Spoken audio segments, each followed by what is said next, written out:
ഓണസല്ലാപത്തിലേക്ക് എല്ലാവർക്കും സ്വാഗതം. ഈ ഒരു ഓണക്കാലത്ത് വളരെ ആപ്റ്റ് ആയിട്ടുള്ള ഒരാളാണ് നമ്മോടൊപ്പം ഇന്നുള്ളത്.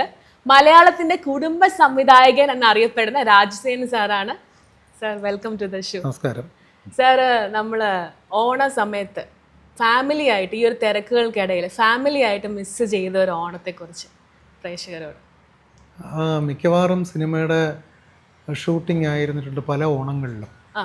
പ്രധാനമായിട്ടും അത് ഓർക്കാൻ പറ്റുന്നതെന്ന് പറഞ്ഞാൽ മേലേപ്പറമ്പ് വീട് ഓണത്തിനായിരുന്നു, ഇമ്മിണി നല്ലൊരാൾ ഓണത്തിനായിരുന്നു. പിന്നെ ഏതാണ്, രണ്ട് മൂന്ന് 4-5 സിനിമയുടെ ഷൂട്ടിംഗ് നടക്കുമ്പോഴാണ് ഈ തിരുവോണം വന്നിട്ടുള്ളത്. അപ്പോഴൊക്കെ പിന്നെ ഇത് ലൊക്കേഷനിൽ തന്നെ, കാരണം എല്ലാ ടെക്നീഷ്യൻസും ആർട്ടിസ്റ്റും ഒക്കെ ആയിട്ട് ലൊക്കേഷനിൽ തന്നെ ഓണം അങ്ങ് ആഘോഷിക്കും. അപ്പോൾ ഈ സിനിമ മാത്രം ഉള്ളൊരു പ്രശ്നം പറഞ്ഞാൽ നമുക്ക് ഓണം കൊണ്ട് നിർത്തിയിട്ട് വരാൻ പറ്റത്തില്ല. കാരണം ലക്ഷങ്ങളുടെ ഇൻവെസ്റ്റ്മെൻറ്റും കാര്യങ്ങളും, ഒരുപാട് പേരുടെ കോർഡിനേഷൻ, ഡേറ്റ്, ഇതൊക്കെ പ്രശ്നമാണ്. അപ്പോൾ ഓണമൊക്കെ അവിടെ നിൽക്കും. പ്രത്യേകിച്ചും ഈ സിനിമ എന്നെ പോലെ പ്രാണവായുവായിട്ട് കൊണ്ട് നടക്കുന്നവർക്ക് ഈ ഒരു വാക്കുണ്ട്, ഓണവും ചങ്കരാന്തി എന്നൊരു വാക്കുണ്ട്. അല്ല, പക്ഷേ ഇഷ്ടമാണ് ഓണമായാലും ഏതായാലും. നമ്മുടെ സമുദായങ്ങളുമായിട്ട് ബന്ധപ്പെടുന്ന ഓണമായാലും റംസാനായാലും ക്രിസ്മസ് ആയാലും വിഷു ആയാലും ഒക്കെ അതൊരു ഉത്സവമാണ്. പക്ഷേ ഷൂട്ടിങ്ങിൻ്റെ ഇടയ്ക്കാണെങ്കിൽ ഇതൊന്നും നടക്കില്ല. സാർ, ഫാമിലിയുടെ കാര്യം പറഞ്ഞു. അപ്പോൾ അഭിനയ മോഹമായിട്ട് ചെന്നൈയിൽ പോയ രാജസേനയെ കുറിച്ച് ഓർക്കുമ്പോൾ എന്താണ്? അഭിനയ മോഹമായിട്ട് ചെന്നൈ പോയ രാജസേനൻ ഇല്ലല്ലോ, അങ്ങനെ ആരും ഇതുവരെ പറഞ്ഞിട്ടില്ല. ഡയറക്ഷൻ മോഹമായിട്ടാണ് പോയത്. ചെന്ന് ഇറങ്ങിയ എന്നോട് ഞാൻ അവിടെ പരിചയപ്പെട്ട സിനിമാ പ്രവർത്തകരായ മലയാളികൾ ചോദിക്കാറുണ്ട്, അഭിനയിക്കാൻ വന്നാണോ? ഉടനെ ഒരു മറുപടിയുണ്ട്, അല്ല. വളരെ ശക്തമായ മറുപടിയായിരുന്നു. അപ്പോൾ അവർ തന്നെ ചോദിക്കുക, അതെന്താ അല്ല എന്ന് പറയുന്നത്? അല്ല, ഞാൻ ഡയറക്ഷൻ പഠിക്കാൻ വന്നതാണ്. കാരണം ഞാൻ അതിനു മുമ്പ് അന്ന് സിനിമാ മാസിക എന്നൊരു പ്രസിദ്ധീകരണം മാത്രമേ ഉള്ളായിരുന്നു. കോട്ടയത്ത് നിന്ന് ഇറങ്ങിയിരുന്നൊരു സിനിമാ മാസിക. ആ സിനിമാ മാസിക സ്ഥിരം വായിക്കുമായിരുന്നു. അപ്പോൾ ഈ അഭിനയിക്കാൻ പോയിട്ട് അവിടെ കിടന്ന് ഒരുപാട് കഷ്ടപ്പെടുന്നവരെയും പട്ടിണി കിടക്കുന്നവരെയും, ഓരോ മദ്രാസ് മെയിലും ചെന്ന് നിൽക്കുമ്പോൾ 100-150 പേര് ചെന്ന് ഇറങ്ങും. അന്നത്തെ വൈകുന്നേരത്തെ മദ്രാസ് മെയിലിൽ തിരിച്ചൊരു 200 പേര് മടങ്ങാറുണ്ടെന്നൊക്കെ വായിച്ചിട്ടുണ്ട്. അപ്പോൾ ഞാൻ വിചാരിച്ചു, അഭിനയിക്കാനല്ല ഞാൻ പോകേണ്ടത്, അഭിനയിക്കാനല്ല സിനിമയിൽ വരേണ്ടത്. കാരണം നന്നായി വായിക്കുമായിരുന്നു പുസ്തകങ്ങളൊക്കെ. വായിക്കുന്ന സമയത്തൊക്കെ എനിക്ക് തോന്നിയിട്ടുള്ളതും എൻ്റെ ഫ്രണ്ട്സ് എന്നോട് പറഞ്ഞിട്ടുള്ളതും ഒക്കെ ഒരു ക്രിയേറ്റർ, അതായത് നിർദ്ദേശം കൊടുത്ത് മറ്റുള്ളവരെ കൊണ്ട് ചെയ്യിപ്പിക്കുന്ന ഒരു ജോലി, കലാപരമായിട്ടുള്ളൊരു ജോലി. അപ്പോൾ സംവിധായകൻ. അപ്പോൾ അങ്ങനെ ഒരു മേലങ്കി അണിയാനായിട്ടാണ് ഇവിടുന്ന് വണ്ടി കയറി പോയത്. അതുകൊണ്ട് ആര് അഭിനയത്തിൻ്റെ കാര്യം പറഞ്ഞാലും നോ. എന്നിട്ടും എന്നെയും പിൽക്കാലത്ത് പ്രശസ്തയായ ഒരു ആർട്ടിസ്റ്റ്, ലേഡി ആർട്ടിസ്റ്റിനെയും വെച്ച് ഒരു തമിഴ് പടത്തിൻ്റെ പൂജയൊക്കെ നടത്തിയിട്ടുണ്ട്, നടനും നടിയായിട്ട്. ഭാഗ്യത്തിനത് നടന്നില്ല. ഭാഗ്യത്തിനെന്ന് പറയാൻ കാരണം അന്നത് നടന്നിരുന്നെങ്കിൽ ഒരു പക്ഷേ അതിൻ്റെ പുറകെ പോയേനെ. പക്ഷേ ഈ സംവിധാനം ചെയ്യാനുള്ളൊരു ത്വരയുണ്ടല്ലോ, ഒരു സ്വപ്നം, അത് ഒരു പക്ഷെ നടക്കാതെ പോയേനെ. അപ്പോൾ അതുകൊണ്ട് ഭാഗ്യം കൊണ്ട് സംവിധാന രംഗത്ത് തന്നെ വന്നു. പിന്നെ വന്നതിന് ശേഷം ചില നിർമ്മാതാക്കളുടെയും ചില തിരക്കഥകളുടെയും പിൻബലം കൊണ്ട് അഭിനേതാവ് കൂടിയായി.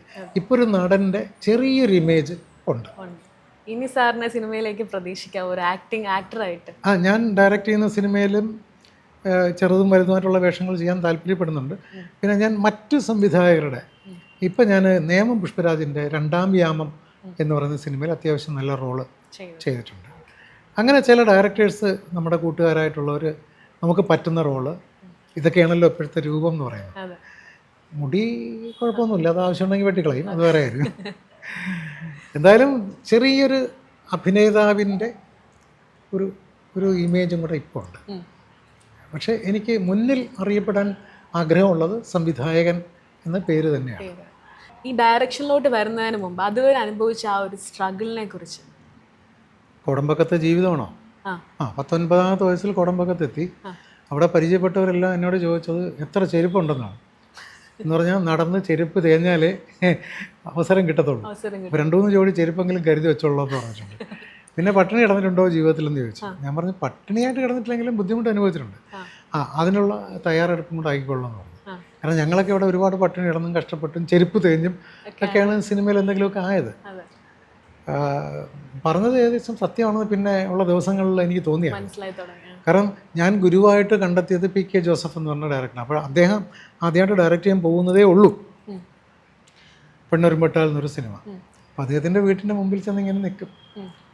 എന്നെ രതീഷ് എന്ന് പറയുന്നൊരു ഡബ്ബിങ് ആർട്ടിസ്റ്റാണ് പരിചയപ്പെടുത്തുന്നത്. അപ്പോൾ അവിടെ ചെന്ന് ഇങ്ങനെ ഡെയിലി നിൽക്കും. ചിലപ്പോൾ പുള്ളി അകത്തേക്ക് വിളിക്കും, പോകും, 2 മിനിറ്റ് സംസാരിക്കും, പിറ്റേ ദിവസം വരാൻ പറയും, വീണ്ടും അവിടെ ചെന്ന് നിൽക്കും. അങ്ങനെയായിരുന്നു. അങ്ങനെ ഒരു 10-20 ദിവസമായപ്പോൾ ഒരു ദിവസം പുള്ളി പറഞ്ഞ് അവിടെ ഇരിക്കാൻ പറഞ്ഞു. അങ്ങനെ ഇരുന്നു. ഉച്ച കഴിഞ്ഞപ്പോൾ വെള്ളമൊന്നും കുടിച്ചിട്ടില്ല കേട്ടോ, അവിടെ തന്നെ ഇരിക്കുകയാണ്. ഉച്ച കഴിഞ്ഞപ്പോൾ പുള്ളി പുറത്തു വന്ന് ചോദിച്ചു, എന്തെങ്കിലും കഴിച്ചായിരുന്നോ? ഞാൻ പറഞ്ഞില്ല, രാവിലെ കഴിച്ചതേ ഉള്ളൂ. എന്തെങ്കിലും ആഹാരം വേണോ? അപ്പം ഞാൻ വിചാരിച്ചു ഇനി ആഹാരം വേണമെന്ന് പറഞ്ഞാൽ തെറ്റായി പോകുമെന്നൊരു പേടിയുണ്ട്. വേണ്ടെന്ന് പറഞ്ഞു.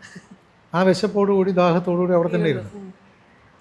കുറേ കഴിഞ്ഞപ്പോൾ എന്നെ അകത്തോട്ട് വിളിച്ചിട്ട് പറഞ്ഞു, താങ്കളെ ഞാൻ ഇങ്ങനെ ഒരു ഡയറക്ഷൻ പഠിക്കാനായിട്ട് നിർത്താമെന്ന് വിചാരിക്കുന്നുണ്ട്.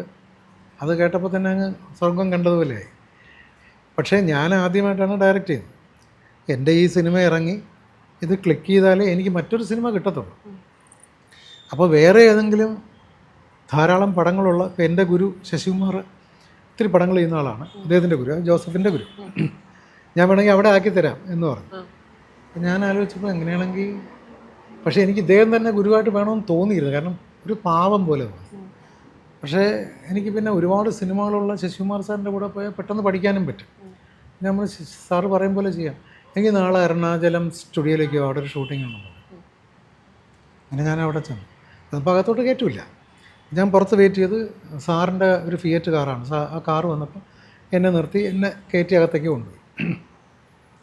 എന്നിട്ട് പറഞ്ഞ് ആ വലിയ ഡോറ് തുറന്ന് അകത്ത് കയറിക്കോ, അവിടെ എല്ലാവരും ഉണ്ട്, ഷൂട്ടിംഗ് കണ്ടുകൊണ്ട് നിൽക്കുക, അപ്പോഴത്തേക്ക് ഞാൻ അങ്ങോട്ട് വരാമെന്ന് പറഞ്ഞു. ഞാൻ അകത്ത് കയറിയപ്പോൾ ഞാനിങ്ങനെ മനസ്സിൽ സ്വപ്നം കാണുന്ന ഒരാളുണ്ട്, പ്രേം നസീർ. അത് കുട്ടിക്കാലം ഓർമ്മ വെച്ച കാലം മുതൽ അതെവിടെ ഇരിപ്പുണ്ട്. അതില്ലാത്ത ഒന്നുമില്ല. അപ്പോൾ അങ്ങനെ തുറന്ന് കയറിയതും ലൈറ്റിൻ്റെ മുമ്പ് ഇങ്ങനെ ചന്ദ്രനെ പോലെ അല്ലെങ്കിൽ സൂര്യനെ പോലെ വെട്ടിത്തിളങ്ങി നിൽക്കുകയാണ് നസീർ സാർ. അന്നത്തെ കാലത്ത് ഇറങ്ങിയ നിവേദ്യം എന്ന് പറയുന്ന പടത്തിൻ്റെ ഷൂട്ടാണ്. അപ്പോൾ അവിടെ മീന ചേച്ചിയുണ്ട്, എൻ്റെ ഓർമ്മയിൽ മീന ചേച്ചിയുണ്ട്, ബഹദൂർക്കയുണ്ട്, അടൂർ ബാസിയുണ്ട്, നസീർ സാറ്, ശശികുമാർ എന്ന് പറയുന്ന ഏറ്റവും ടോപ്പ് ഡയറക്ടർ, അങ്ങനെ കുറേ പേര് അവിടെ ഉണ്ട്. ഞാനിങ്ങനെ ജീവിതത്തിൽ ആദ്യമായിട്ടാണ് ഷൂട്ടിംഗ് കാണുന്നത്. ഞാനിങ്ങനെ നിൽക്കുകയാണ് അന്തം വിട്ട്. അപ്പോൾ പെട്ടെന്ന് ശശികുമാർ സാറ് ഭയങ്കരമായിട്ട് ആരെയും ഫയർ ചെയ്യുന്നുണ്ട്. കാരണം എൻ്റെ ഗുരുവായിട്ട് ജോസഫ് സാറ് നിശ്ചയിച്ച ആളാണ് സാറ്. ഫയർ ചെയ്യുന്നത് കേട്ടപ്പോൾ എനിക്ക് ചെറിയൊരു പ്രശ്നമായി. അപ്പോൾ അദ്ദേഹം ഫയർ ചെയ്തത് അസോസിയേറ്റ് ഡയറക്ടറാണ്. ആ ഫയറിങ് കേട്ട ആളാണ് പിൽക്കാലത്തെ വലിയ ഡയറക്ടറായ തമ്പി കണ്ണന്താനം, ശശികുമാർ സാറിൻ്റെ അസോസിയേറ്റാണ്. ഞാനിതെല്ലാം കണ്ടിങ്ങനെ അന്തം വിട്ട് നിന്നപ്പോൾ തോളി വന്ന് തട്ടി ജോസഫ് സാർ, വാ വെളിയിലോട്ട്. ഞാൻ വെളിയിലോട്ട് വന്നു. കണ്ടോ ശശികുമാർ സാറിനെ കണ്ടു? ഞാൻ പറഞ്ഞു സാർ കണ്ടു, പക്ഷേ ആ സാറ് ഭയങ്കര ദേഷ്യമാണ്. അല്ല അതിപ്പോൾ ഞാനും ലൊക്കേഷനിൽ വന്നാൽ ഇങ്ങനെയൊക്കെ തന്നെ ആയിരിക്കും. സാറിൻ്റെ കൂടെ വേണമെങ്കിൽ ഞാൻ ബ്രേക്ക് സമയത്ത് പരിചയപ്പെടുത്തി പറഞ്ഞു വിടാം, പോകുന്നുണ്ടോ? ഞാൻ പറയും എനിക്ക് സാറ് തന്നെ മതി ഗുരുവായിട്ട്.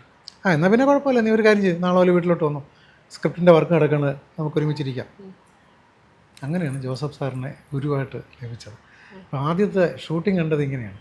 മനസ്സിൽ സ്വപ്നം കണ്ടു കിടന്ന 2 വലിയ കലാകാരന്മാർ, ഒന്ന് പ്രേം നസീറും ഒന്ന് യേശുദാസും. നേരിട്ട് കാണാൻ പറ്റിയ യേശുദാസ് അവിടെ ഇല്ലായിരുന്നു. അത് പിന്നെ 1-2 ആഴ്ച കഴിഞ്ഞപ്പോൾ ഒരു റെക്കോർഡിംഗ് തിയേറ്ററിൽ വെച്ച് കണ്ടു. നസീർ സാറിന് അതിനു മുമ്പ് സ്റ്റേജിൽ ഈ വെഞ്ഞാറമൂട്ടിലൊരു കലാപരിപാടിക്ക് കണ്ടിട്ടുണ്ട്. പക്ഷേ അതുപോലെ അല്ലല്ലോ ഇത്, ഷൂട്ടിങ്ങിന് അടുത്ത്. അങ്ങനെയാണ് ജോസഫ് സാറിൻ്റെ ശിഷ്യനായിട്ട് പെണ്ണൊരുമ്പെട്ടാൽ എന്ന് പറഞ്ഞ സിനിമയിൽ ക്ലാപ്പ് കാണിക്കുന്നതായിട്ട് തുടങ്ങി. സാറ് അച്ഛനൊരു ഡാൻസ് മാസ്റ്ററായിരുന്നു. അപ്പം ആ ഒരു ഇത് സാറിൻ്റെ കരിയറിൽ എന്തുമാത്രം ഇൻഫ്ലുവൻസ് ചെയ്തിട്ടുണ്ട്? അത് മാത്രമാണ് ഇൻഫ്ലുവൻസ്, ഒരു സംശയമില്ല. അച്ഛൻ തന്നെയാണ് കലകളിലെ ഗുരുവും കാര്യങ്ങളും. ഇപ്പോൾ സംഗീതം പഠിപ്പിച്ചത് ഒരു കുഞ്ഞേഷനുള്ള ഭാഗവതരാണെങ്കിലും ബാക്കി നൃത്തത്തിൻ്റെ ചുവടുകൾ പഠിപ്പിച്ചിരുന്നതും അച്ഛൻ്റെ ഡാൻസ് ക്ലാസ്സിൽ ഇരുന്നാണ് ഞാൻ തബല വായിച്ച് പഠിച്ചതും ഒക്കെ. പിന്നെ അച്ഛൻ്റെ രക്തത്തിൽ കൂടി കിട്ടിയ കലയും ആ അംശവും. അച്ഛൻ നല്ല ഹ്യൂമർ സെൻസ് ഉള്ള ഒരാളാണ്. അപ്പോൾ ആ തമാശയൊക്കെ കുറച്ച് ഇങ്ങോട്ട് കിട്ടി. അതാണ് ഈ എടുക്കുന്ന സിനിമകളിലൊക്കെ അത്യാവശ്യം തമാശയും എല്ലാം വരുന്നത് ആ ഒരു ഫ്ലേവറാണ്. സാർ തുളസിദാസ് എന്ന് പറഞ്ഞ മറ്റൊരു സംവിധായകനായിട്ടായിരുന്നു ആഗ്രഹം എന്ന് പറഞ്ഞ സിനിമയിൽ ആദ്യത്തെ കൂട്ടുകെട്ട്. അപ്പോൾ ആ ഒരു കൂട്ടുകെട്ടിനെ കുറിച്ചിട്ട്. തുളസി എൻ്റെ കൂടെ ഡയറക്ഷനിലും കൂടെ ഉണ്ടായിരുന്ന ആളാണ്. അപ്പോഴാണ് തുളസി ഒരു കഥയുടെ ഒരു ഒരു മർമ്മം പറയുന്നത്. അതായത് സ്ത്രീ വിദ്വേഷിയായ ഒരു ഗായകൻ, മദ്യപാനി കൂടിയാണ്. അപ്പോൾ ഒരു ഗായകന് ചേരാത്ത പലതരം സ്വഭാവങ്ങളുള്ള ഒരാൾ, അങ്ങനെ ഒരാളെ അവതരിപ്പിക്കുമ്പോൾ അയാളുടെ പിന്നിൽ എന്തായാലും ശക്തമായൊരു കഥയുണ്ടാവും, ഒരു പ്രശ്നമുണ്ടാവും. അങ്ങനെ അതെടുത്താണ് ഞാനത് വർക്ക് ചെയ്തത്, തിരക്കഥ ചെയ്തത്. അപ്പോൾ ആഗ്രഹത്തിൻ്റെ കഥ തുളസിദാസിൻ്റെ ആയിരുന്നു. അവിടെ മുതൽ തുളസിദാസിൻ്റെ കൂടെ ഉണ്ടായിരുന്നു. സാർ, മേലെപ്പറമ്പിൽ ആൺവീട് പോലത്തെ ഹിറ്റ് ഫിലിം, അതിൻ്റെ ഒരു അനുഭവത്തെക്കുറിച്ച്. അല്ല, അതുപോലെ പല സിനിമകളും ഹിറ്റാണ്. മേലെപ്പറമ്പിൽ ആൺവീട് ഒരു എവർഗ്രീൻ ഹിറ്റായി മാറിയത് എങ്ങനെയാണെന്ന് പറഞ്ഞാൽ അതിൻ്റെ പ്രമേയത്തിനൊരു പുതുമയുണ്ടായിരുന്നു. പലരും കൈവച്ചിട്ട് വേണ്ടെന്ന് പറഞ്ഞു പോയൊരു പ്രമേയമാണത്. പലരും കൈവച്ച് നോക്കിയതാണ്. ഭാര്യയെ ജോലിക്കാരിയാക്കാനുള്ള പേടി കൊണ്ടാണ് വിട്ടുകളഞ്ഞത് പലരും. എനിക്ക് പക്ഷേ അതാണ് അതിൽ ഹൈലൈറ്റായിട്ട് തോന്നിയത്. കാരണം അപ്പം നമുക്ക് ആ ഭാര്യയുടെയും ഭർത്താവിൻ്റെയും വേദന നർമ്മത്തോടെ പറയാൻ പറ്റും. ചില വേദനകൾ നമ്മൾ സീരിയസ് ആയിട്ട് പറഞ്ഞാൽ ഓക്കൂടാവും. അതേ ഓക്കൂടാവുന്ന വേദനകൾ നമ്മൾ തമാശ രൂപത്തിൽ പറഞ്ഞാൽ മനോഹരമാവും. അതിലെ തമാശകൾ മുഴുവൻ അങ്ങനത്തതാണ്. എല്ലാം വേദനയുള്ള തമാശ. അതായത് എനിക്ക് ഉങ്ങൾക്കിட்ட പേസ മുടിയില്ല, ഉങ്ങളെ പാക്ക മുടിയില്ല എന്നൊരു ജനലിൻ്റെ അപ്പുറം എന്ന് പറയുമ്പോൾ ജയറാം പറയും, സാരമില്ല, നീ പോയി പടുത്ത് തൂങ്ങ്, ഞാൻ അങ്ങ് ഗൾഫിലാണെന്ന് വിചാരിച്ചാൽ മതി എന്ന് പറയുന്നിടത്ത് വേദനയുണ്ട്, പക്ഷെ ഹ്യൂമറുണ്ട്. അപ്പോൾ ഇയാളെ തിരിച്ചു. അങ്ങനെയാണ്. പിന്നെ വേലക്കാരിയായിരുന്നാലും നീ എൻ മോഹവല്ലി എന്ന് പറയുന്നത് സത്യത്തിൽ അത് അവളോട് അടങ്ങാത്തൊരു പ്രണയം ഈ ജയമോഹൻ, അതിനകത്ത് മറ്റേ നമ്മുടെ അമ്പിളിച്ചേട്ടൻ്റെ ക്യാരക്ടറിൻ്റെ പേര് ജയമോഹൻ കിടപ്പുണ്ട്. ഈ അനിയൻ്റെ ഭാര്യയാണെന്നൊന്നും അറിയില്ലല്ലോ, എവിടുന്നോ കൊണ്ടുവന്നൊരു തമിഴത്തി പെണ്ണ് എന്നുള്ള ഒരു ഇതിലല്ലേ നിൽക്കുന്നത്. അപ്പോൾ അടങ്ങാത്തൊരു പ്രണയമോ മോഹമോ എന്തൊക്കെ കിടപ്പുണ്ട്. അതാണ് വേദന കടിച്ചമർത്തിക്കൊണ്ട് നമ്മളെ ചിരിപ്പിക്കാൻ പറയുന്നത് പോലെ അല്ല, അത് പുള്ളി ഉള്ളിൽ ആ വേദന കടിച്ചമർത്തിക്കൊണ്ടാണ് പറയുന്നത്. വേലക്കാരിയായിരുന്നാലും നീ എൻ മോഹവല്ലി, വേലക്കാരിയായിരുന്നാലും നീ എൻ മോഹം. പക്ഷെ അത് തിയേറ്ററിൽ ഉണ്ടാക്കിയത് അത്യപൂർവമായ പൊട്ടിച്ചിരിയാണ്. അതാണ് ആ സിനിമയുടെ പ്രത്യേകത, വേദനിപ്പിക്കുന്നത്. ഇപ്പം അവളിനി നിങ്ങളുടെ പേരെങ്ങാനും പറഞ്ഞാലോ എന്ന് ചോദിക്കുന്നിടത്ത് ഭാര്യയുടെ വേദനയാണ്.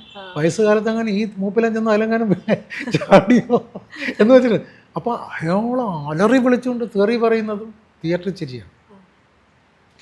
അങ്ങനെ ഒരു ഡിഫറെൻ്റ് ആയിട്ടുള്ളൊരു അപ്രോച്ച് ആയതുകൊണ്ടാണ് ആ സിനിമ ഇന്നും എല്ലാവരും പറയുന്നത്. പക്ഷെ അതുപോലെ ഒരുപാട് ഹിറ്റുകൾ ഉണ്ടായിരുന്നല്ലോ. ജഗതി ചേട്ടനെ മിസ് ചെയ്യുന്നുണ്ട്? അയ്യോ, ജഗതിയെ മിസ് ചെയ്യാത്തവരാരാണ്? ഞങ്ങളെപ്പോലെ ഡയറക്ടേഴ്സ്, എഴുത്തുകാർ, പ്രൊഡ്യൂസേഴ്സ് മിസ് ചെയ്യുന്നത് അതിനേക്കാൾ എത്രയോ ഉപരിയാണ് ഓഡിയൻസ് മിസ് ചെയ്യുന്നത്. ഈ വയ്യാതായ, അദ്ദേഹത്തിന് സുഖമില്ലാതായ എന്ന് പറഞ്ഞാൽ ആക്സിഡൻ്റായ കാലഘട്ടത്തിൽ എത്ര സിനിമ വരേണ്ടതായിരുന്നു. എനിക്ക് തോന്നുന്നു പല സിനിമയും നമ്മൾ സ്ക്രിപ്റ്റുമായിട്ടിരിക്കുന്ന സമയത്ത് അദ്ദേഹത്തെ വല്ലാണ്ട് മിസ് ചെയ്യും. അദ്ദേഹത്തെ മാത്രമല്ല, ഒടുവിൽ ഉണ്ണികൃഷ്ണൻ, നരേന്ദ്രപ്രസാദ്, രാജൻ പി ദേവ്, ഇവരെയൊക്കെ നമുക്ക് മിസ് ചെയ്യും. അതെങ്ങനെയാണ്. സാർ ഒരു നാട്ടുംപുറത്താണ് ജനിച്ചു വളർന്നത്. അപ്പം അതുകൊണ്ടാണ് സാറിന് മിക്ക സിനിമകളിലും ഒരു നാട്ടുംപുറം പശ്ചാത്തലം കൂടുതൽ അറിയാമെന്നുള്ളത്. പണക്കാരൻ്റെ ജീവിതത്തേക്കാൾ സാധാരണക്കാരൻ്റെ ജീവിതമാണ്. അപ്പോൾ എല്ലാ സിനിമയ്ക്കകത്തും അങ്ങനെ ഒരു സാധാരണക്കാരൻ്റെ ജീവിതം അതിനകത്തുണ്ടാവും. പിന്നെ അത് പറയുമ്പോൾ ഒരു ഉത്സാഹവും കൂടിയാണ്. കാരണം നമ്മളെ തന്നെ ചിലപ്പോൾ കഥാപാത്രമാക്കിക്കൊണ്ട് നമ്മുടെ വീടിൻ്റെ പശ്ചാത്തലം തന്നെ പശ്ചാത്തലമാക്കിക്കൊണ്ടൊക്കെയാണല്ലോ സിനിമ ചെയ്യുന്നത്. അപ്പോൾ ഞാൻ മാത്രമല്ല, അങ്ങനത്തെ ഒരുപാട് ഡയറക്ടേഴ്സ് മലയാളത്തിലുണ്ട്. സാർ, പിന്നെ നമ്മുടെ ദേവദൂതൻ പോലുള്ള സിനിമ ഇപ്പോൾ റീ റിലീസിന് ഒരുങ്ങുന്നുണ്ട്, ആൾക്കാരത് അക്സെപ്റ്റ് ചെയ്യുന്നുണ്ട്. അപ്പോൾ സാറിൻ്റെ ഏതെങ്കിലും ഒരു ഫിലിം അങ്ങനെ ഒരു ആഗ്രഹമുണ്ട്, റീ റിലീസിന് വന്നാൽ കൊള്ളാം എന്ന് തോന്നുന്ന ഏതെങ്കിലും ഒരു മൂവി? സത്യത്തിൽ അങ്ങനെ ഇതുവരെ ചിന്തിച്ചിട്ടില്ല. പ്രത്യേകിച്ചും മേലെപ്പറമ്പിൽ ആൺവീട് ഞങ്ങൾ ഒരു സെക്കൻഡ് പാർട്ട് ചിന്തിച്ചുകൊണ്ടിരിക്കുകയാണ്. സെക്കൻഡ് പാർട്ട് മാണി സി കാപ്പൻ നിർമ്മിച്ച് ഞാൻ സംവിധാനം ചെയ്ത് ഒരു സെക്കൻഡ് പാർട്ടിന് വേണ്ടി ചിന്തിക്കുകയാണ്. അപ്പോൾ അതുകൊണ്ട് ഇനിയിപ്പം അതിൻ്റെ ഒരു ഫസ്റ്റ് പാർട്ട് അങ്ങനെ വന്നാൽ എങ്ങനെ ഇരിക്കുന്നുള്ളത് അറിയില്ല. സത്യത്തിൽ ആലോചിച്ചിട്ടില്ല. പല സിനിമകളും വേണമെങ്കിൽ ആലോചിക്കാവുന്ന സിനിമകളുണ്ട്. ഇപ്പോൾ ഡാർലിംഗ് എന്നൊക്കെ പറയുന്ന സിനിമ ടെക്നിക്കലി തന്നെ അന്ന് നല്ല രീതിയിൽ എടുത്തൊരു സിനിമയാണ്. അത് വേണമെങ്കിൽ ഈ പറഞ്ഞ ഡിജിറ്റലൈസ് ചെയ്ത് വേണമെങ്കിൽ ചെയ്യാവുന്നതാണ്. മേഘസന്ദേശം വേണമെങ്കിൽ ചെയ്യാം, അതൊക്കെ ചെയ്യാം. സാർ, ഇടയ്ക്ക് ഒരു കരിയർ ബ്രേക്ക് വന്നിരുന്നു സാർ, അതിനെക്കുറിച്ചിട്ട്? ബ്രേക്ക് 2 പ്രാവശ്യം വന്ന പോലെയാണ് എനിക്ക്. ഒന്ന് ഈ എന്താണ് കണി കാണുന്ന നേരം കഴിഞ്ഞിട്ടൊരു ബ്രേക്ക് വന്നു. ആ ബ്രേക്കിലാണ് പിന്നെ കല്യാണമൊക്കെ കഴിച്ച് കുടുംബമായി. അത് കഴിഞ്ഞിട്ട് പിന്നെ ഞാൻ റേഡിയോ ജോക്കി ഊണ്ടെന്നൊരു ആർട്ട് പടം എടുത്തിരുന്നു ഞാൻ. അതുമൊക്കെ കഴിഞ്ഞിട്ട് പിന്നെ കുറച്ചൊരു ഗ്യാപ്പ് വന്നായിരുന്നു. ആ ഗ്യാപ്പിന് ശേഷം ഇപ്പോൾ കഴിഞ്ഞ ഞാനും ഞാനും എടുത്തു. ഗ്യാപ്പ് വരുന്നതിന് പല കാരണങ്ങളുണ്ട്. അപ്പോൾ സിനിമയിൽ അതിഗംഭീരമായ മാർക്കറ്റ് ഉണ്ടെങ്കിലും ഗ്യാപ്പ് വരാം, മാർക്കറ്റ് ഇല്ലെങ്കിൽ തീർച്ചയായിട്ടും ഗ്യാപ്പ് വരും. അപ്പം അങ്ങനെയാണ് സിനിമ, അങ്ങനെയാണ്. ഇപ്പോൾ പ്രത്യേകിച്ചും ക്യാമറയുടെ പുറകെ നിൽക്കുന്നവർക്കൊക്കെ ചില പ്രത്യേക സമയങ്ങളിൽ മാത്രമേ സിനിമ ചെയ്യാൻ പറ്റുള്ളൂ. ഇപ്പം ഞാൻ 2-3 പ്രോജക്റ്റിൻ്റെ പിന്നിലാണ്. സാർ ഇതുവരെ വർക്ക് ചെയ്തല്ലോ വെച്ചിട്ട് സാറിന് ഒരു ഫേവറേറ്റ് സാറിൻ്റെ കൂടെ ഒപ്പം ഉണ്ടായിരുന്ന ഹീറോ എന്ന് ചോദിക്കുകയാണെങ്കിൽ? അല്ല, അതിപ്പം 16 സിനിമകളിൽ അഭിനയിച്ച ജയറാമിനെ മാറ്റി നിർത്തിക്കൊണ്ട് എനിക്ക് ഫേവറേറ്റ് ഹീറോ വേറൊരാളുടെ പേര് പറയാൻ പറ്റത്തില്ല. ജയറാം തന്നെയാണ്. പിന്നെ അതുപോലെ ഈ 3 സിനിമകളിലെ ഒന്നിച്ച് വർക്ക് ചെയ്തിട്ടുള്ളെങ്കിലും ദിലീപ് പിന്നെ ഈ സ്ക്രിപ്റ്റ് സൈഡിലൊക്കെ നല്ല സപ്പോർട്ടിങ് ആണ്. സിനിമ നന്നായി പഠിച്ച ഒരാളാണ് ദിലീപ്. പിന്നെ 2 സിനിമയെ അഭിനയിച്ചിട്ടുള്ളെങ്കിലും ഒരു 10 സിനിമ ചെയ്ത സൗഹൃദമുണ്ട് സുരേഷ് ഗോപിയായിട്ട്. പിന്നെ ഞാൻ അങ്ങനെ അധികം ആരെയും ഈ ഫോൺ വിളിച്ച് ഡേറ്റ് ചോദിച്ചും ബുദ്ധിമുട്ടിക്കാറില്ല. അതായത് എപ്പോഴും എൻ്റെ സിനിമകൾ എങ്ങനെയാണെന്ന് പറഞ്ഞാൽ എനിക്കും കൂടെ സൗകര്യമായിട്ടുള്ളൊരു പ്രോജക്റ്റ് ഒത്തു വരുമ്പോഴാണ് ചെയ്യുന്നത്. അത് നമ്മളിങ്ങനെ ഒരുപാട് ധനവാനായതുകൊണ്ട്, ഇഷ്ടംപോലെ പണമുള്ളത് കൊണ്ട്, ഇനി പണം കിട്ടിയില്ലെങ്കിലും ജീവിക്കാമെന്ന് വിചാരിച്ചിട്ടല്ല. അപ്പോൾ ഞാൻ പറഞ്ഞത് കുറച്ച് എൻ്റെ കൂടെ സൗകര്യം നോക്കിയാണ് പ്രോജക്റ്റ് എടുക്കുന്നത്. കാരണം എനിക്ക് ഇച്ചിരി ദേഷ്യമുള്ള ഒരാളാണ്, വളരെ സിസ്റ്റമാറ്റിക്കായിട്ട് സിനിമ ചെയ്യുന്ന ഒരാളാണ്. ഇതിൽ നിന്നൊന്നും പുറകോട്ട് പോകാൻ പറ്റത്തില്ല. ദേഷ്യം എന്ന് പറഞ്ഞാൽ ചുമ്മാ ക്യാമറയുടെ പുറകെ കിടന്ന് അലറി വിളിക്കുന്ന ആളൊന്നുമല്ല. വർക്കിൽ ഉഴപ്പ് കണ്ടു കഴിഞ്ഞാൽ ഈ പെർഫോമൻസിലൊന്നും ദേഷ്യം വരുന്നില്ല. വേറെ ചില ഉഴപ്പൊക്കെ ഉണ്ട്, അവിടേക്കാണ് ദേഷ്യം വരുന്നത്. പെർഫോമറെ നമ്മൾ പറഞ്ഞ് ശരിയാക്കി എടുക്കേണ്ടതാണ്, അത് നമ്മുടെ ചുമതലയാണ്. കാരണം ഇപ്പോൾ ഞാൻ കലാമണ്ഡലം കേശവൻ എന്ന് പറയുന്ന ചെണ്ട കഥകളിയിലെ ചെണ്ടക്കാരൻ, കഥകളിയിൽ ചെണ്ട വായിക്കുന്ന ഒരാളും സിനിമയുടെ സാങ്കേതികത്വം തമ്മിൽ എത്ര ദൂരം ഉണ്ടാകുമെന്ന് ആലോചിച്ച് നോക്കി, അല്ലേ? കാസർഗോഡ് തിരുവനന്തപുരം തമ്മിലുള്ള ദൂരമാണ്. ആ ആളിനെ കൊണ്ട് പയ്യാരത്ത് പത്മനാഭൻ നായർ എന്നൊരു കഥാപാത്രം ഇങ്ങനെ ചെയ്യിച്ചുവെങ്കിൽ എത്ര ക്ഷമ വേണം. കേശവമാഷ് പലപ്പോഴും പറഞ്ഞിട്ടുണ്ട്, എനിക്ക് താങ്കളുടെ കാലിൽ വീണ് നമസ്കരിക്കണമെന്നുണ്ട്, പക്ഷേ മകൻ്റെ പ്രായമുള്ളതുകൊണ്ട് എനിക്കത് ചെയ്യാൻ ബുദ്ധിമുട്ടാണ്. പിന്നെ എല്ലാ സീനും എടുക്കുമ്പോൾ ജയറാം കസേരയിട്ട് ക്യാമറയുടെ പുറകെ വന്നിങ്ങനെ ഒരു ഇരിപ്പുണ്ട്. അതായത് ദേഷ്യമുള്ള എൻ്റെ ക്ഷമ കാണാനാണ്. സ്വാമി എന്നെ സ്വാമി എന്നാണ് വിളിക്കുന്നത്, ഞാനും സ്വാമി. നടക്കട്ടെ, കാണട്ടെ, ഞാനത് കാണട്ടെ. അപ്പോൾ അന്ന് ഫിലിമാണ്, ഡിജിറ്റലല്ല. 8ഉം 10ഉം ടേക്കൊക്കെ ഇങ്ങനെ പൊയ്ക്കൊണ്ടിരിക്കണം. അപ്പോൾ ഞാൻ തിരിഞ്ഞ് ചേരാനൊക്കെ നടക്കട്ടെ നമ്മളൊക്കെ ആണെങ്കിൽ ഇപ്പോൾ കൊന്നനെയല്ലോ എന്ന് പറയാം. അപ്പോൾ അത്രയും ക്ഷമ കാണിച്ച് എടുത്തത് കൊണ്ടാണ് പയ്യാരത്ത് പത്മനാഭൻ നായർ എന്ന് പറയുന്നൊരു കഥാപാത്രം ഇന്നും ആൾക്കാരുടെ മനസ്സിൽ നിലനിൽക്കുന്നത്. അപ്പോൾ ആ ക്ഷമയൊക്കെ എനിക്കുണ്ട്. പക്ഷെ വർക്കിൽ ഉഴപ്പുന്ന, സമയം തെറ്റിക്കുക, അങ്ങനെയൊക്കെ കുറച്ച് പ്രശ്നങ്ങളുള്ള ഒരാളാണ്. സിസ്റ്റമുണ്ട്, ഒരു സിസ്റ്റം എല്ലാത്തിനും. ആ സിസ്റ്റം ഒന്നും പലർക്കും താല്പര്യമല്ല ഈ കാലഘട്ടത്തിൽ. ഞാൻ 6:30 ലൊക്കേഷനിലെത്തും രാവിലെ. അപ്പോൾ ജയറാം തമാശയ്ക്ക് പറയും, ഹോട്ടൽ മുറിയുടെ വാതുക്കെ ഇരുട്ടത്ത് ഒരു മടലും കൊണ്ട് നിൽക്കണം. സംവിധായകൻ ഫയലും കൊണ്ടിറങ്ങുമ്പോൾ മണ്ടയ്ക്ക് കൊടുക്കണമായിരുന്നു. അങ്ങനെയെങ്കിലും 2 ദിവസം നമുക്ക് റെസ്റ്റ് കിട്ടുമല്ലോ. കാരണം ജയറാമൊക്കെ ലൊക്കേഷനിൽ വരാൻ 7:30-8 മണിയാവും. 7:30-8 വലിയ കാര്യമാണ് കേട്ടോ. ഇപ്പോൾ 8 നടക്കില്ലെന്നാണ്. പക്ഷേ എൻ്റെ കഴിഞ്ഞ സിനിമ ഞാൻ 7 മണിക്ക് ഷോട്ട് എടുത്തായിരുന്നു. അങ്ങനെയൊക്കെ എടുത്താലേ ഇത് തീരത്തുള്ളൂ. കാരണം എന്ന് പറഞ്ഞാൽ എനിക്ക് ഒരുപാട് ഷോട്ട് എടുക്കണം എന്ന് ആഗ്രഹമുണ്ട്. ഒരു സീൻ തന്നെ കുറച്ച് എലാബറേറ്റ് ആയിട്ട് വർക്ക് അത് ലളിതമായിട്ട് എടുത്ത് പോകുന്നത് ഇഷ്ടമല്ല. ഇച്ചിരി എലാബറേറ്റ് ചെയ്ത് സീക്വൻസ് വർക്കൗട്ട് ചെയ്യണം. അപ്പോൾ അതിനൊക്കെ സമയം വേണ്ടേ. അപ്പോൾ അതുകൊണ്ട് കുറച്ച് നേരത്തെ തുടങ്ങും. അതൊക്കെ ഒരു തെറ്റാണെന്നൊക്കെയാണ് പറയുന്നത്, അറിയില്ല. എന്തായാലും അങ്ങനെയാണ്. സാർ, ഇപ്പോഴത്തെ സിനിമയ്ക്ക് നല്ല കഥയാണോ അതോ അതിൻ്റെ പ്രമോഷനാണോ ഏറ്റവും കൂടുതൽ വേണ്ടത്? അല്ല, ഇപ്പം ഈ കഥ അല്ലല്ലോ. ഇപ്പോൾ വാസ്തവത്തിൽ ഇപ്പം ചില പ്രശ്നങ്ങളെടുത്താണ് സിനിമ ഉണ്ടാക്കുന്നത്. അത്യപൂർവമായ ചില സിനിമകൾ വരുന്നുണ്ട്, വളരെ ഡിഫറെൻ്റ് ആയിട്ടുള്ള സിനിമകൾ വരുന്നുണ്ട്. ഇപ്പം എനിക്ക് ആ പ്രേമലു എന്ന് പറഞ്ഞ സിനിമ നന്നായിട്ട് ഇഷ്ടപ്പെട്ടു. ആവേശം നല്ല സിനിമയാണ്. പിന്നെ വർഷങ്ങൾക്ക് ശേഷം ഞാൻ നല്ല സിനിമ എന്ന് പറഞ്ഞാൽ എന്നെ തെറി വിളിച്ച് കൊല്ലുന്നുണ്ട്. എനിക്ക് ഇന്നും മനസ്സിലായിട്ടില്ല അതെന്തിനാണെന്ന്. എനിക്ക് വിനീതിനെ കാണുമ്പോൾ ഒന്ന് ചോദിക്കണം. കാരണം സത്യത്തിൽ വിനീതും ഞാനും തമ്മിൽ പരിചയമില്ല, നേരിട്ട് കണ്ടിട്ട് പോലില്ല. ശ്രീനിയേട്ടനുമായിട്ട് നല്ല അടുപ്പമാണ്. പക്ഷേ ആ സിനിമ എന്നെ വല്ലാണ്ട് ഹോണ്ട് ചെയ്തൊരു സിനിമ. കാരണം സത്യത്തിൽ ആ സിനിമ എന്നെപ്പോലെ തലനിരച്ച കുറച്ച് പ്രായമുള്ള ഡയറക്ടേഴ്സിന് പൂണ്ടടങ്കം കളിയാക്കുന്ന സിനിമ, അതെ. പക്ഷെ ഞങ്ങളെ അംഗീകരിക്കുന്ന സിനിമയും കൂടെയാണ്. ചില സീക്വൻസ് കണ്ട് ഞാൻ കിടന്ന് പൊട്ടിച്ചിരിക്കുമ്പോൾ അടുത്ത സെക്കൻഡിൽ ഇത് നമ്മളെയാണല്ലോ പറഞ്ഞിരിക്കുന്നത്, പക്ഷെ നമ്മളെ കളിയാക്കിയിട്ട് നമ്മൾ ചിരിക്കുകയാണ്. അത് ക്രാഫ്റ്റാണ്. അതായത് എൻ്റെ തലമുറയിലുള്ള ഡയറക്ടേഴ്സിനെ കളിയാക്കി സീക്വൻസിൽ ഞാൻ തന്നെ വീണ് കിടന്ന് ചിരിക്കുക എന്ന് പറഞ്ഞാൽ that is A craft, different craft. അത് വിനീതിൻ്റെ കയ്യിലുണ്ട്. ടോട്ടൽ സിനിമ എടുത്തു കഴിഞ്ഞാൽ അതിമനോഹരമായ സിനിമയാണ്. അത് OTT വന്നപ്പോൾ ആരൊക്കെ നെഗറ്റീവ് പറഞ്ഞത് അത് എന്തിനാണെന്ന് എനിക്കറിയില്ല, പക്ഷെ ഉഗ്ര സിനിമ.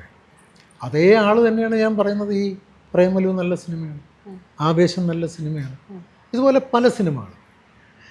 പക്ഷേ എനിക്ക് ചില സിനിമകൾ കാണുമ്പോൾ തോന്നാറുണ്ട് ഇങ്ങനെ ഒരു സിനിമയുടെ ആവശ്യം ഉണ്ടായിരുന്നെന്ന് തോന്നാറുണ്ട്.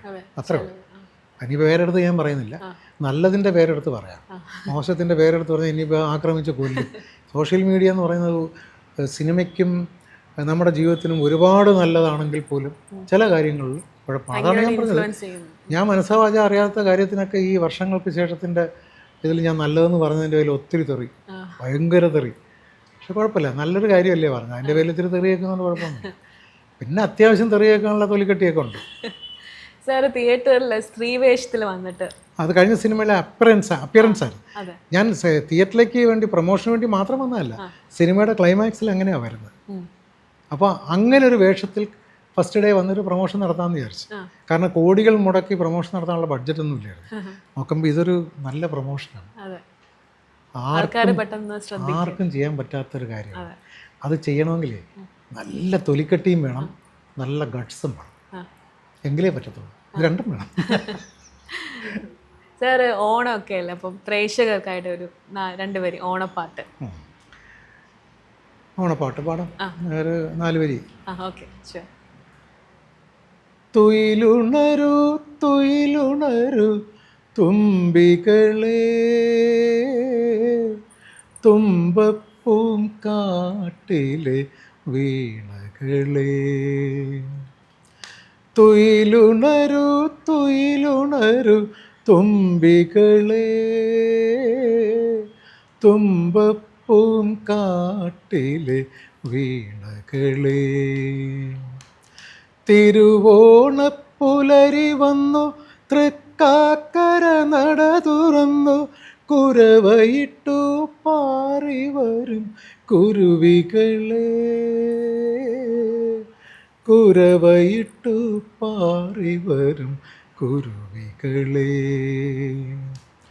തുയിലുണരു തുയിലുണരു തുമ്പികളെ, തുമ്പപ്പൂം കാട്ടിലെ വീണകളെ, വീണകളെ.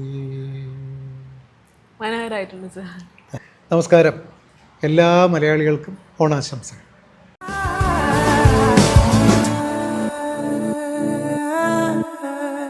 TCV ഓണം പ്രത്യേക പരിപാടികൾ നിങ്ങൾക്കായി സമർപ്പിക്കുന്നത് NTC finance in association with Swarnamukhi gold and diamonds.